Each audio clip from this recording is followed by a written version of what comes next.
حضرت اللہ نے کہا بولو با کیا بات ہے؟ نہیں آپ سے نہیں بولنا ہے، آپ حضرت کے پاس مجھے لے کے چلیں۔ تو حضرت اللہ نے کہا اچھا چلو با میں لے کے چلتا ہوں۔ مبلغین سے کہا اپنا کام کرتے رہو۔ حضرت اللہ لے کر گئے، اندر جانے کے بعد ایک تخت رکھا ہوا تھا، آپ نے بھی دیکھا، جناب نجیب بھائی نے بھی دیکھا، لطیف بھائی نے بھی دیکھا، اور ایک دم جو مبین صاحب نے بھی وہاں پہ آئے ہیں انہوں نے بھی دیکھا۔ تو وہ تخت رکھا ہوا ہے، تخت پہ حضرت اللہ جا کے بیٹھے ہوئے مٹی کے اس دھول اور مٹی کے اس حالت میں، بولو با کیا بات ہے؟ تو کہہ رہے نہیں حضرت کو بلاؤ۔ حضرت اللہ نے فرمایا کہ اور کون سے حضرت کو بلاؤ؟ باپ میں ہی ہوں حضرت جس کے پاس تم آئے ہو، اور کون سے حضرت کو بلاؤ؟ وہ گھبرا گیا، پریشان ہو گیا۔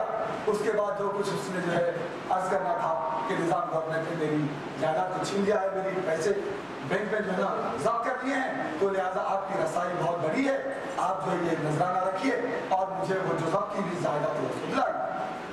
حضرت اللہ نے بات کہ تم کسی اور خانقاہ میں بھٹک کر آگے ہو، یہ میرا کام نہیں با، میں تو بڑے بڑے پلانٹرز بڑے بڑے جو ہے جاگیردار کو چھڑا کر بکری دلانے کے لیے آیا ہوں، سوری با۔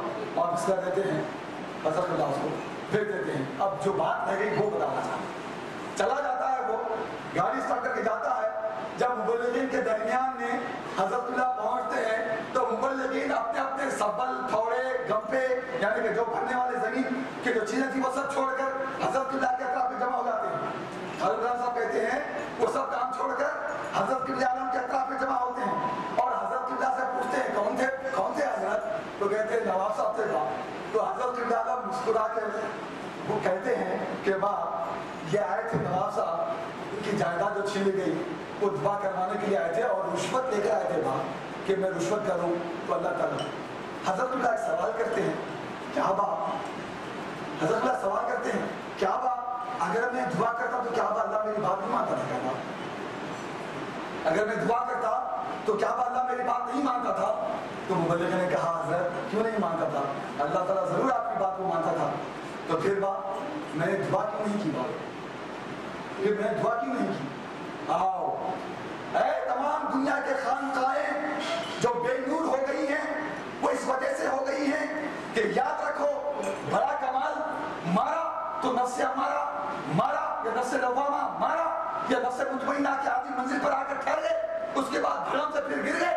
کہاں گرتے ہیں؟ یہ وہ مقام ہے جہاں گرنے کا بتاتے ہیں حضرت قبلہ عالم۔ جب مال آتا ہے، مال جب مال آتا ہے، دولت آتی ہے، شہرت آتی ہے، حکومت آتی ہے، یہ عزت آتی ہے تو یہاں پر دھڑم سے اپنے مقام سے گر جاتا ہے۔ تو یہی بات حضرت اللہ بتاتے ہیں، کیا وہ بتاتے ہیں کہ فنائیت کا جو معاملہ ہے، حضرت اللہ فرماتے ہیں کہ دیکھو باپ اگر میں وہ پیسے لے کر دعا کر کے اس کی جائیداد کو دلا دیتا تو بعد میں کیا ہوتا باپ؟ آپ کو معلوم ہے یہاں کے نوابوں کا حال کیا ہے، جب ان کو دولت مل جاتی ہے، جب ان کو عزت و شہرت مل جاتی ہے، جب ان کو جاگیرداری مل جاتی ہے تو پھر یہ لوگ کرتے کیا ہے؟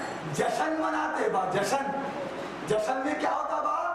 جشن میں ناچ گانا ہوتا، شراب خوری ہوتی، عیاشی ہوتی، فحاشی ہوتی، ننگے ناچ گانے آتے، مجرا ہوتا، پھول یہاں پھینک کے گلوں میں ہٹا کے لڑکیوں پر نچھاور کرتے اور اس کے بعد جھمکے ٹھمکے چلتے اور اس کے بعد انگریز جو یہاں پر آئے ہوئے ہیں ان کے بڑے بڑے انگریزوں کو بلایا جاتا اور ان کے ساتھ سب ان کی بیوی ان کے ساتھ، ان کی بیوی ان کے ساتھ چلی جاتی اور جب مرتے مردار تو جہنم میں جاتے اور جاتے جاتے یہ کہتے حضرت پیر صدیق دیندار صاحب ارے آپ کی دعا سے تو ہم کو جائیداد ملی تھی نا، تو لہذا آپ کی دعا کی صدقے میں ہم تو یہ جائیداد حاصل کر کے ناچ گانے میں لگے تھے، تو پیر صاحب ہم تو ڈوبے ہیں صنم تم کو بھی لے ڈوب،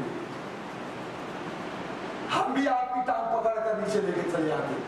تو حضرت اللہ نے فرمایا دیکھو با یہ جتنے پیر مشائخین یہ دعائیں رو رو کے دعائیں کرتے ہیں اپنے مقام سے گر جاتے ہیں اور ان کو دنیا دلاتے ہیں، خود کو بھی وہ بھی ڈوبتے ہیں اور پیر صاحب کی ٹانگ پکڑ کے بھی اندر لے کے چلے جاتے ہیں، وہ بھی اندر پیر صاحب بھی اندر۔ اسی لیے ساری دنیا پیروں کے چکر میں کیوں پڑی ہوئی ہے؟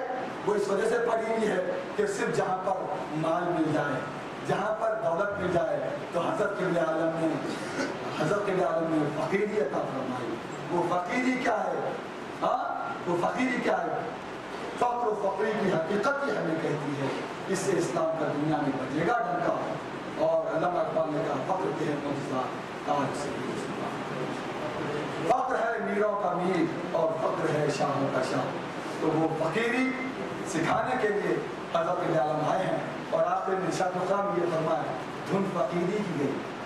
دھن اب لوگ کہتے ہیں یہ سارے مبائن ہیں سارے مبائن ہیں. ارے یہ مبائن ہی تو آج کے دور کے فقیر ہیں.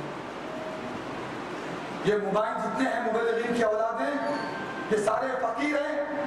اگر یہ فقیر نہیں ہوتے تو حضرت عالم کا یہ جملہ پھر کس پر صادر آتا؟ کوئی دوسروں کے اوپر. دھن فقیری کی گئی اب دھنے دجال آئی. یہ کس کے لیے؟ حضرت اللہ نے فرمایا نشاط اخرى اس سے لاکھوں اولیاء اللہ پیدا ہوں گے. تو کیا فقیری دنیا سے ختم ہو گئی؟ دنیا سے فقیری کبھی ختم نہیں ہوتی. جب تک کہ اللہ والوں کا خون ہے فقیری باقی ہے. فقیری کبھی ختم نہیں ہوتی. فقیری اندر موجود ہے بالقوہ ہے وقتاً فوقتاً بالفعل میں ہے.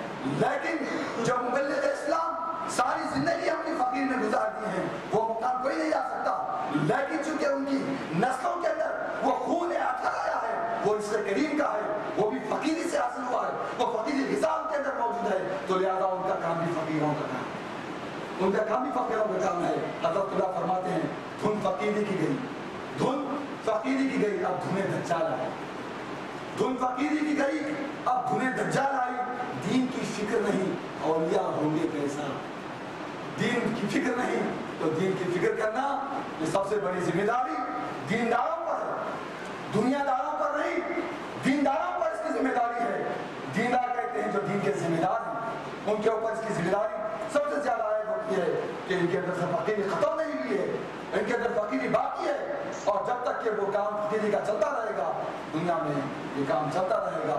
اور آخر میں حضرت عالم نے فدائیت کی منزل میں آپ نے اس واقعے کو یہاں ختم کیا.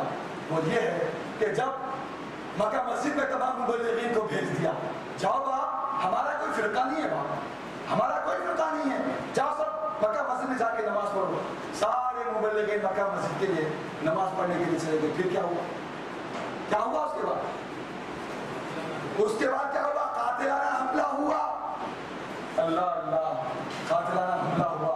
تو پناہ رسول کے اوپر جب قاتلانہ حملہ ہوا اس وقت عباس نامی آدمی کو جو مطلب فکر میں شیعہ تھا اس کو غیروں نے کافروں نے پیسے دے کر حضرت عالم کو قتل کرنے کے لیے بھیج دیا. حضرت عالم پر 4 بار ایک بار یہاں پہ ہوا ایک بار یہاں ہوا ایک بار یہاں پر ہوا ایک بار یہاں پہ ہوا ایک بار یہاں. یہ 4 ورن ہیں برہمن چھتری ویش شودر 4 ورن چاروں ورن شہید ہوئے اللہ. آپ جانتے ہیں یہ گھٹا چکر ہے کیا چیز؟ یہ گھٹا چکر یہ نقش لوح محفوظ حضرت اللہ فرماتے ہیں لوح محفوظ میں لکھا ہوا قرآن